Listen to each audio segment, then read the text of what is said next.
Salut tout le monde, j'espère que vous allez bien. On se retrouve aujourd'hui pour une nouvelle vidéo jeu de société. On va voir aujourd'hui Trésor de la momie de Abba. C'est un jeu pour 2 à 4 joueurs, pour les 5 ans et plus, et pour des parties d'environ 10 minutes. Donc c'est un jeu de tactique et de chance. Alors, dans Trésor de momie, c'est simple. Vous êtes un archéologue et il faut que vous ayez rempli votre plaquette de trésors. Donc pour ça, c'est simple. Vous avez 5 dés avec différents symboles qui se retrouvent sur les petites plaquettes. Donc c'est simple, la mise en place. Vous distribuez une plaquette à chacun. Vous rangez tous les petits trésors par forme. Donc voilà, une fois la mise en place effectuée, on donne les dés au plus jeune joueur et c'est lui qui commence la partie.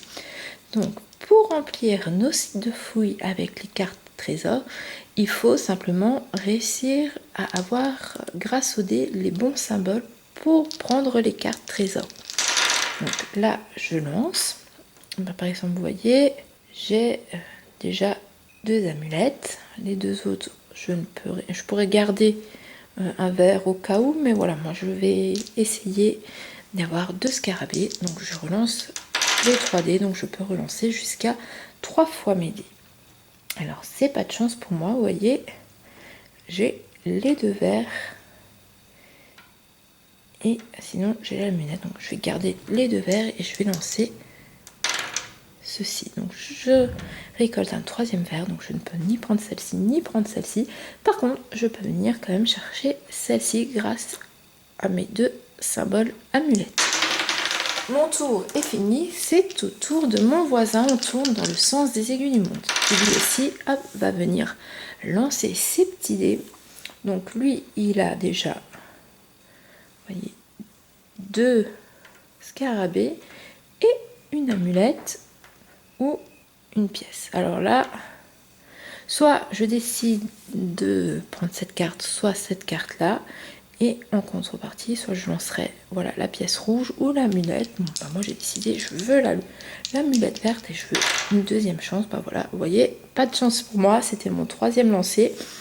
Je récupère la pièce, donc je ne peux pas prendre les cartes que je voulais. Par contre, pareil, je peux venir chercher celle-ci qui remplit les conditions de mon dé. Alors, 2 solutions de jeu à ce moment-là.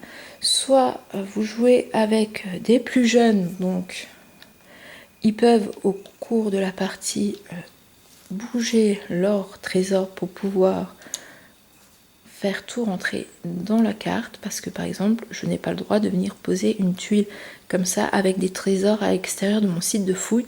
Tout doit être dans les petites cases du site de fouille. Soit vous jouez avec des plus grands et une fois qu'une tuile est posée, on ne la bouge plus. C'est à vous de voir. Donc le jeu va continuer ainsi, à tour de rôle. Par contre, il peut arriver, vous voyez, disons que c'est mon 3e lancer. Sur mes dés, je n'ai aucun dessin qui correspond à une tuile, donc malheureusement pour moi, je ne peux pas récolter de trésors. Et c'est au joueur suivant de jouer.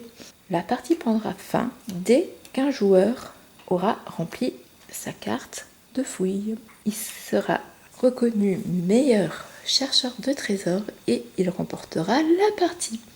Donc voilà pour ce petit jeu. Donc c'est un jeu que j'aime beaucoup. On le sort tous les ans à Halloween. Parce que voilà, je trouve que la thématique momie est fort sympathique. Et c'est un jeu assez rapide pour le soir. Avant d'aller se coucher, les enfants aiment bien. Et puis ça dépend vraiment de la chance que vous avez aussi au dé. Il faut une certaine stratégie. Mais par exemple, à notre dernière partie, Chloé n'avait réussi qu'à remplir ceci. Parce que voilà, elle n'a pas eu de chance au dé, tandis que Enzo, en général, qui a beaucoup de chance au dé, ne joue pas stratégique, mais remplit très vite sa case. Donc ça dépend vraiment aussi de la chance que vous avez au dé, ce qui permet d'équilibrer le jeu face aux plus jeunes. Et comme je disais avant, vous pouvez autoriser par exemple vos plus jeunes à ne pas bouger leurs tuiles, et aux plus âgés, interdiction de bouger les tuiles, ce qui permet de rééquilibrer aussi un petit peu le jeu. Donc voilà, pour ce jeu, je pense vous avoir tout dit. N'hésitez pas, si vous avez des questions, à me les mettre en commentaire, j'y répondrai avec le plus grand plaisir. Je vous invite à vous abonner à la chaîne et à activer la petite cloche pour ne pas louper notre prochaine vidéo jeu. Et quant à moi, je vous dis à très bientôt pour une prochaine vidéo. Bye bye!